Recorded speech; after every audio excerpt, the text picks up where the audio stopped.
बच्चों आज करने लगे हम theorem number 6.2 converse of BPT. BPT का कन्वर्स है बच्चों।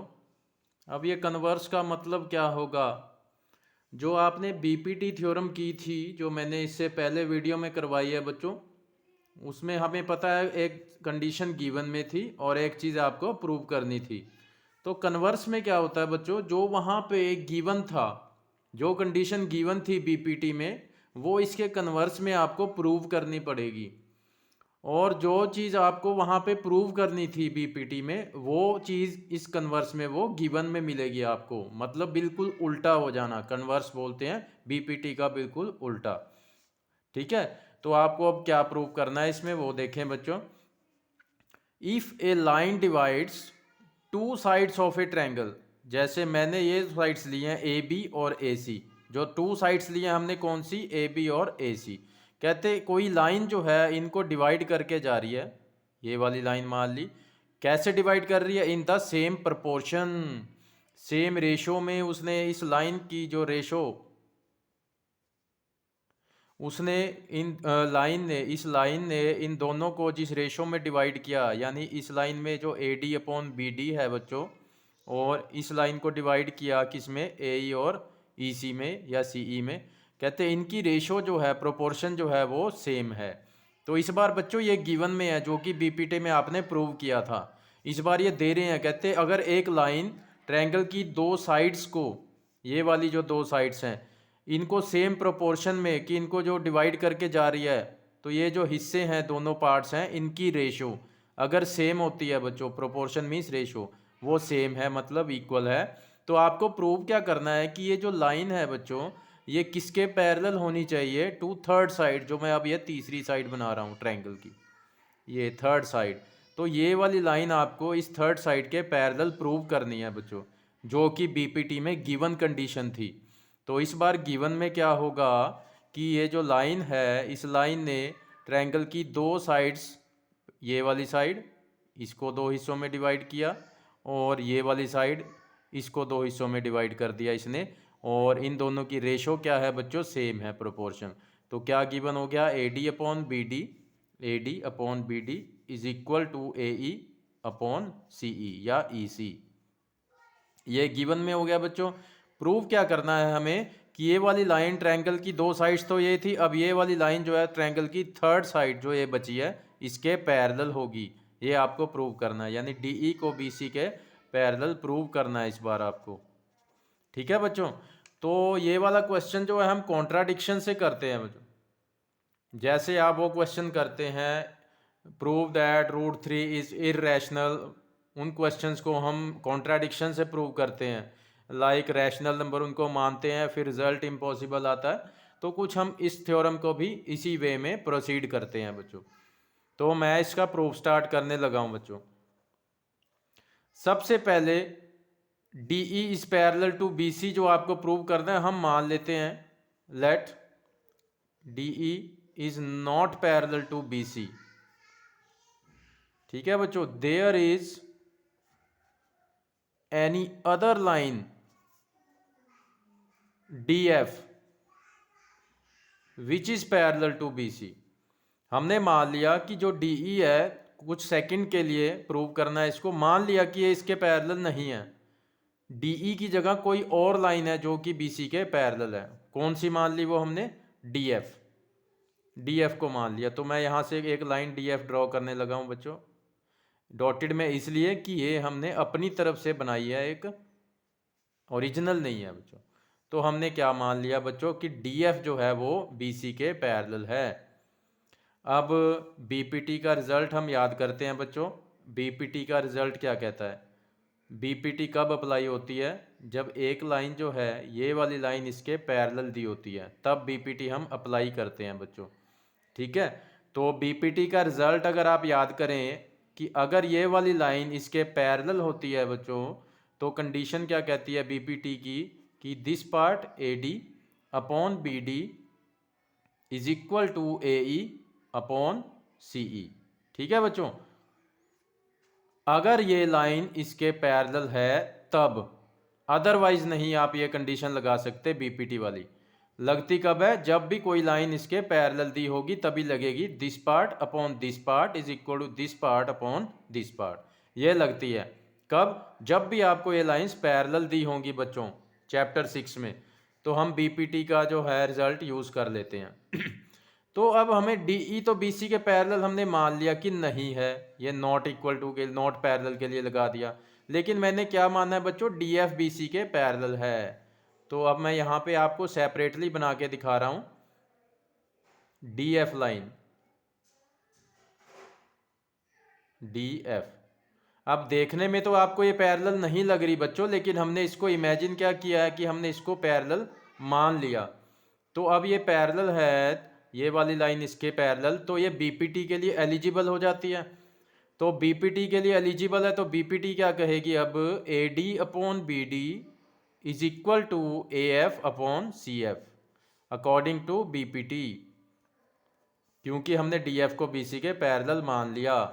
डीई को नहीं हमने बीसी के पैरेलल माना।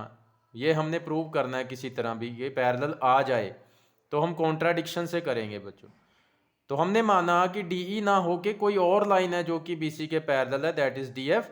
तो क्योंकि ये पैरेलल थी इसलिए हम बीपीटी यहाँ पे अप्लाई कर सकते थे। बीपीटी क्या कहती है? A D upon B D is equal to A F upon C F. ठीक है बच्चों, इसको मान लिया हमने कंडीशन नंबर 1। अब आल्सो हमें कुछ गिवन में भी है बच्चों। गिवन में क्या दिया हुआ है हमें? A D upon B D is equal to A E upon C E, ये हमें गिवन है। This is equation number 2। Now compare equation 1 and 2। Equation 1 and 2। तो कंपैरिजन जब भी हम करते हैं बच्चों तो हम इनकी लेफ्ट और राइट साइड्स पे नज़र डालते हैं कि कहीं कोई इक्वल तो नहीं है। तो अगर आप इनकी लेफ्ट साइड्स देखें बच्चों, दोनों की लेफ्ट साइड्स बिल्कुल इक्वल हैं। लेफ्ट साइड इक्वल है, it means their right sides are also equal. तो इन दोनों की राइट साइड्स को भी हमने बच्चों इक्वल रख दिया। इक्वल रख दिया हमने। अब हम नेक्स्ट स्टेप पे आते हैं बच्चों। नेक्स्ट स्टेप पे आते हैं, इस पे मैं स्टार लगा रहा हूँ। ये जो स्टेप है ये आपको माइंड में रखना है। क्या? कि आपको ऐड करना है, ऐड 1 ऑन बोथ साइड्स। क्या हमने प्लस करना है? दोनों तरफ 1 प्लस कर देना है। इस इक्वेशन में हमने दोनों तरफ क्या प्लस करना है बच्चों? 1 प्लस करना है। और इसका आपको जस्ट 2 स्टेप जैसे ही होंगे आपको पता लग जाएगा रीजन कि इसमें 1 प्लस क्यों किया गया है। ठीक है बच्चों, तो हम इसके दोनों तरफ हम क्या ऐड करेंगे? 1 ऐड करेंगे। तो A F upon C F plus 1 is equal to A E upon C E plus 1। तो बच्चों एलसीएम ले लेते हैं दोनों तरफ। सी एफ एलसीएम आया तो यहाँ पे क्या आएगा बच्चों? A F. ठीक है ना, सी एफ से सी एफ को डिवाइड करोगे 1 पे जाएगा। 1 multiply A F, A F. 1 से सी एफ को डिवाइड करोगे सी एफ पे जाएगा। सी एफ को 1 से मल्टीप्लाई करेंगे सी एफ। ठीक है बच्चों, इसी तरह सिमिलरली यहाँ पे रेसिप्रो जो एलसीएम है सी ई आएगा और यहाँ पे आपको क्या मिलेगा? ए ई प्लस यहाँ पे सी ई। ठीक है बच्चों, एलसीएम लेते हो, इन दोनों की मल्टीप्लाई जो है वो यहाँ लिख दिया करो और इन दोनों की मल्टीप्लाई यहाँ पे लिख दिया करें। नेक्स्ट स्टेप पे आते हैं। 1 हमने प्लस कर दिया, देन हमने एलसीएम ले लिया। अब ए एफ और सी एफ को जैसे ही आप प्लस करेंगे तो आपको क्या मिलने वाला है? ए सी। ठीक है, अभी मैं डायग्राम में भी दिखाता हूँ, लेकिन मैंने आपको एक कॉमन चीज़ बताई हुई है कि जब हम दो साइड्स को प्लस करते हैं कि इनमें जो कॉमन लेटर है आप इसको छोड़ दो, क्या बचा? ए सी। इनको प्लस करने से क्या आता है? ए सी अपॉन में C F is equal to, यहाँ पे भी देखें ई दोनों में कॉमन है, इसको छोड़े क्या बचेगा? A C upon C E. ठीक है, तो A F plus C F करोगे वो भी ए सी मिलेगी लाइन आपको। ए ई प्लस सी ई करोगे वो भी लाइन क्या मिलेगी? ए सी। अब आपको मैं डायग्राम में शो करता हूँ, देखें बच्चों। ए ई प्लस सी ई, जब आपने इन दोनों पार्ट्स को जोड़ दिया तो पूरी लाइन आपको क्या मिली? ए सी। ठीक है बच्चों, इसी तरह अगर आप ए एफ ये वाला पोर्शन है और एफ सी यहाँ से यहाँ तक है, जब आपने ये दोनों टुकड़े जोड़ दिए ए एफ और सी एफ तो पूरी लाइन क्या मिली आपको? ए सी। ठीक है बच्चों, तो दोनों केसेस में हमें AC मिला, और यही हमारा जो टारगेट था 1 ऐड करने का, कि हमें न्यूमरेटर या डिनोमिनेटर दोनों सेम चाहिए ताकि हम उसको काट सकें। AC के टेबल में हमने 1 पे दोनों को कैंसिल कर दिया, यहीं पे आप कैंसिल कर सकते हो। Then cross multiply CE is equal to CF, CE 1 जा CE is equal to CF into 1 CF, which is not possible बच्चों,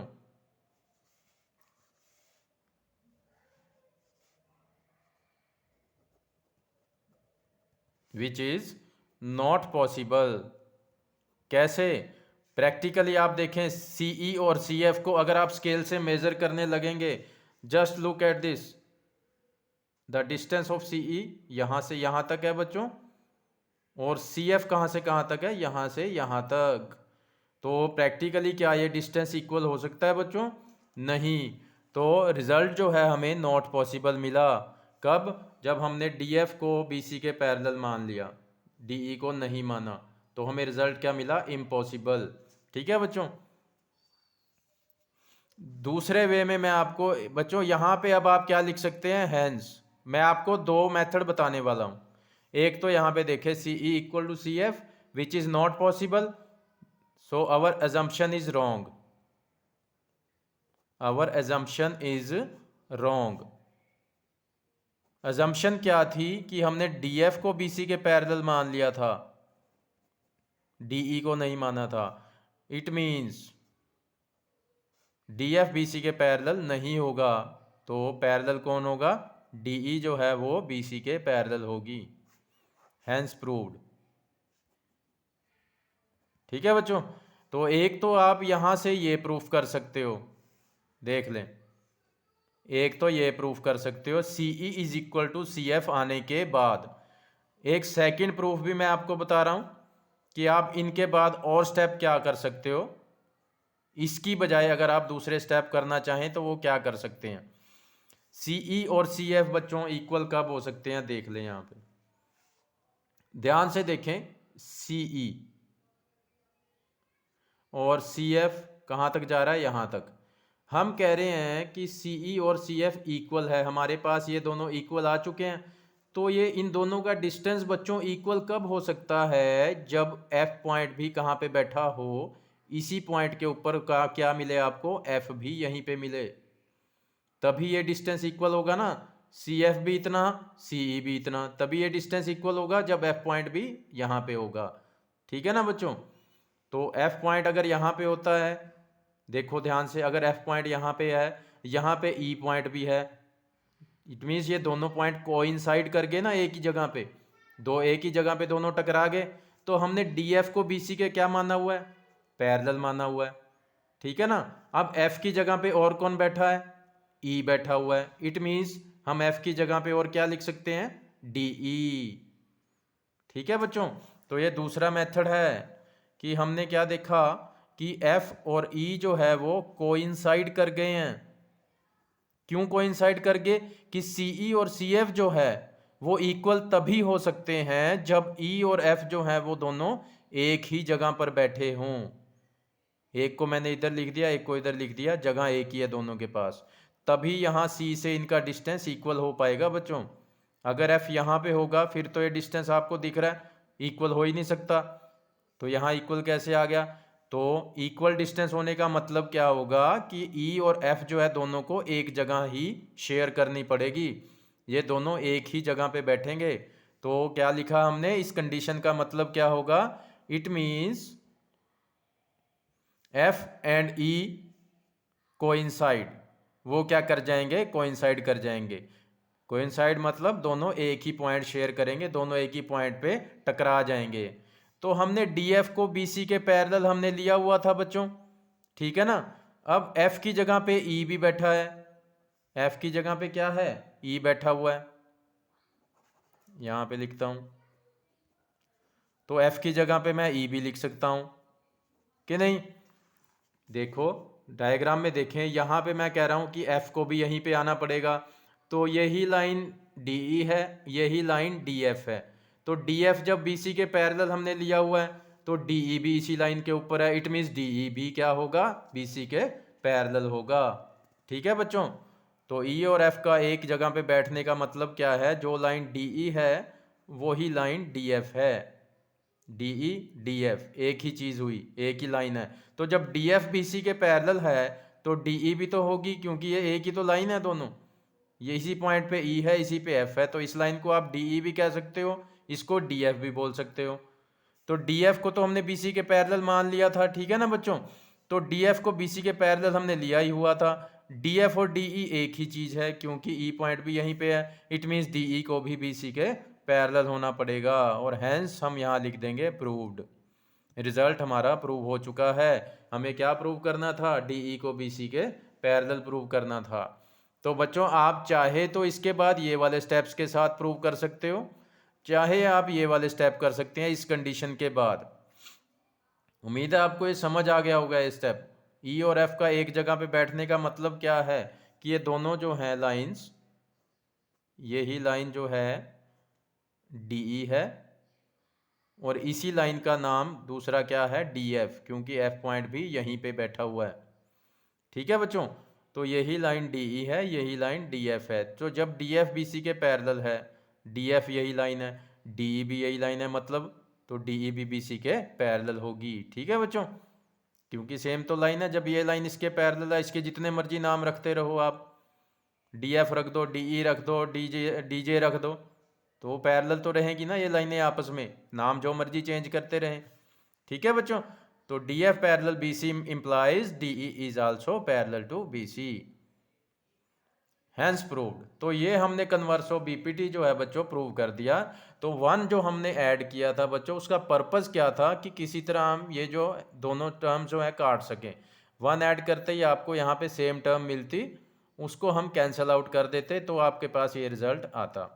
अदरवाइज देखें बच्चों, दोनों टर्म्स के डिनोमिनेटर और न्यूमिनेटर दोनों डिफरेंट थे, हम इनको काट नहीं सकते थे। ए एफ अलग है, ए ई अलग है, सी एफ अलग है, सी ई अलग है। तो क्लियर है बच्चों आपको इसका प्रूफ, उम्मीद है आपको क्लियर हुआ होगा। ये कंडीशन गिवन है, आपको डी ई बी सी के पैरेलल प्रूव करनी है। हमने मान लिया डी ई बी सी के पैरेलल नहीं है। ठीक है बच्चों, कि डी ई की जगह कोई और लाइन है डी एफ जो कि बी सी के पैरेलल है, तो डायरेक्टली तो आप उसको अभी डी एफ को इसके ऊपर ड्रॉ नहीं कर सकते। तो डी एफ को थोड़ा सा इससे इधर या उधर आपको ड्रॉ करना पड़ेगा। ज़रूरी नहीं आप ऊपर ड्रॉ करें, नीचे भी ड्रॉ कर सकते हैं। ठीक है बच्चों। तो अब डी एफ जब बी सी के पैरेलल ली है, तो बी पी टी का लगना लाजमी है बच्चों। चाहे आपको ये देखने में पैरेलल नहीं लग रही, लेकिन आपने इसको पैरेलल मान लिया है। तो बी पी टी क्या कहती है, A D upon B D is equal to A F upon C F. ये आ गया बच्चों बी पी टी से। और एक कंडीशन हमें गिवन में थी कि ये वाली लाइन जो है इन दोनों को इक्वल प्रोपोर्शन में काट रही है, तो वो भी हमने गिवन से लिख ली। कंपेयर करके देखा, लेफ्ट साइड तो सेम थी, इसीलिए हमने इनकी राइट साइड्स को भी इक्वल कर दिया, सेम कर दिया। ठीक है बच्चों। उसके बाद हम देखें इनमें कुछ खास रिलेशन नहीं बन रहा, कोई कंडीशन जो है ये आपस में नहीं कटती हैं। हमने वन ऐड करके देखा, दोनों तरफ वन ऐड किया। वन ऐड करने के बाद आप जैसे ही एलसीएम लेते हैं बच्चों, A F plus C F upon C F, और इधर से ए ई प्लस सी ई अपॉन सी ई, तो इन दोनों को ऐड किया तब भी ए सी आया, ए ई और सी ई को ऐड किया तब भी ए सी आया। तो ए सी दोनों काट दिए हमने ए सी के टेबल पे, ए सी से काट दिए। क्रॉस मल्टीप्लाई करेंगे, सी ई वन जा सी ई, सी एफ वन जा सी एफ। तो सी ई और सी एफ जो है, अब मैंने आपको यहाँ से दो मेथड बता दिए हैं कि प्रैक्टिकली देखेंगे आप, स्केल से मेज़र करें तो ये डिस्टेंस कभी भी इक्वल हो नहीं सकते, which is not possible. It means our assumption is wrong. और अजम्पशन क्या थी कि हमने डी एफ को बी सी के पैरेलल मान लिया था, और उससे हमारा रिजल्ट जो है वो गलत आ गया। It means D F B C के पैरेलल नहीं है। कौन पैरेलल होगा, डी ई ही होगा। ठीक है बच्चों। तो या तो आप ये प्रूफ कर लेंगे, या फिर मैंने ये दूसरा बताया कि अगर आप इनको इक्वल करना ही चाहते हो, फिर एफ को तो कहाँ पे आना पड़ेगा बच्चों, ई के ऊपर ही आना पड़ेगा। अगर इनमें आपने फ्रेंडशिप करवानी है, सी ई और सी एफ जो है इनको इक्वल करना है बच्चों, तो एफ को यहाँ से उठ के ई तक आना ही पड़ेगा, तभी ये डिस्टेंस इक्वल होगा। ठीक है ना बच्चों। फिलहाल तो ये डिस्टेंस सी ई इतना है और सी एफ यहाँ तक है। तो ये डिस्टेंस इक्वल कब होंगे, CF और CE, जब F पॉइंट भी यहाँ पे होगा, मतलब F और E कोइंसाइड कर जाएंगे। तो जब F पॉइंट यहाँ पे है तो आप इस लाइन को चाहे तो DF बोलें, चाहे इस लाइन को DE बोलें, मतलब दोनों का एक ही होगा। तो DF भी मैं इसको बोलूँगा, DE भी बोलूँगा, क्योंकि इस लाइन का नाम DF भी है, इस लाइन का नाम DE भी है। तो DF BC के पैरेलल हमने ली थी, और DF की जगह पे मैं क्या रख सकता हूँ, DE भी लिख सकता हूँ। ठीक है बच्चों, क्योंकि इसी लाइन का नाम अब DE भी पड़ गया है, DF का नाम। तो DF BC के पैरेलल था, मैंने DF की जगह DE रख दिया, तो DE parallel to BC, hence proved. तो ये था बच्चों converse of BPT। I hope आपको अच्छे से समझ आ गया होगा बच्चों, मैंने बिल्कुल स्लो स्लो आपको समझाई है। ये very important theorem, very important. यही नहीं कि एग्जाम में ये आती है इसलिए इंपॉर्टेंट है बच्चों। जो 6.2 एक्सरसाइज आप करेंगे उसमें सभी क्वेश्चन जो हैं वो BPT और उसके कन्वर्स पे बेस्ड हैं। मैक्सिमम क्वेश्चन BPT पे बेस्ड हैं और कुछ क्वेश्चन उसके कन्वर्स पे बेस्ड हैं, इसलिए आपके लिए ये दोनों थ्योरम्स जो हैं बहुत इंपॉर्टेंट हैं, और एग्जामिनेशन पॉइंट ऑफ व्यू से भी बहुत इंपॉर्टेंट थ्योरम्स हैं ये दोनों। BPT ज़्यादा है, ये थोड़ा कम है, लेकिन ये भी इम्पॉर्टेंट है बच्चों। तो कल हम एक्सरसाइज 6.2 स्टार्ट करेंगे।